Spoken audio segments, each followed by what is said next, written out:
আজি ৰাতিপুৱাৰ পৰাই খুবেই ব্যস্ত ফটাফট শোৱাৰ পৰা উঠি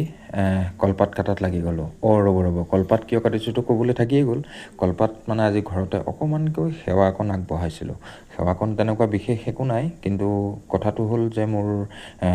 পত্নী মোৰ মাইকী মানুহৰ বৰ্তমান 5 মাহ প্ৰেগনেণ্ট হৈ আছে এই 5 মাহত পঞ্চমীত খোৱাৰটো এটা নিয়ম আছে আমাৰ অসমত গতিকে সেই পঞ্চমীত খোৱাবৰ কাৰণে আজিৰ দিনত আগবেলা ভাগতে বাকী সকলো দৌৰা দৌৰি কাম বনত লাগি থাকিলে এইফালে পাকঘৰত সোমাই গ'ল খুৰী এগৰাকী আৰু এয়া আমাৰ দেখিছেনে টিকলা আৰু তাৰ খুব ফূৰ্তি আৰু ময়ো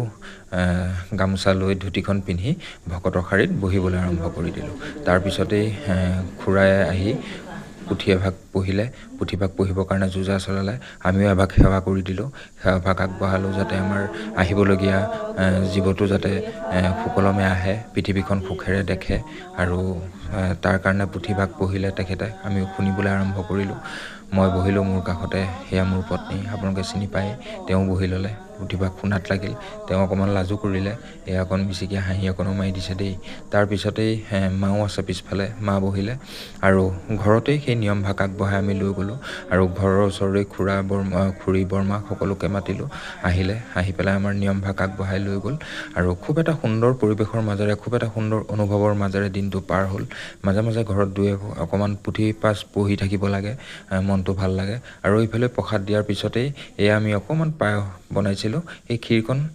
আগবঢ়াই দিলোঁ আৰু মায়ে এয়া পঞ্চমৃতৰ নামত ঘিউ মৌ দি পেলাই যিকণ খুৱাই লগা এটা দৃশ্য মই সেইকাৰণে আপোনালোককো এই ভিডিঅ'টো বনাই অকণমান শ্বেয়াৰ কৰিলোঁ আপোনালোকে কিন্তু ভিডিঅ'টো চাই কমেণ্ট কৰি পেলাই আশীৰ্বাদ অকণ দিবলৈ নাপাহৰিব দেই কাৰণ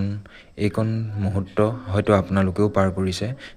কেইগৰাকী মহিলাই ভিডিঅ'টো চাই আছে আৰু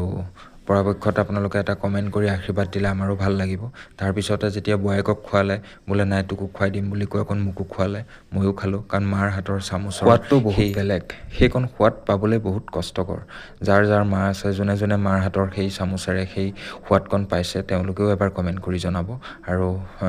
সদৌ শেষত ভকত বিদায় দি আজি ভিডিঅ'টো ইমানতে সমাপ্ত কৰিছোঁ কেনেকুৱা পালে জনাবলৈ নাপাহৰিব দেই।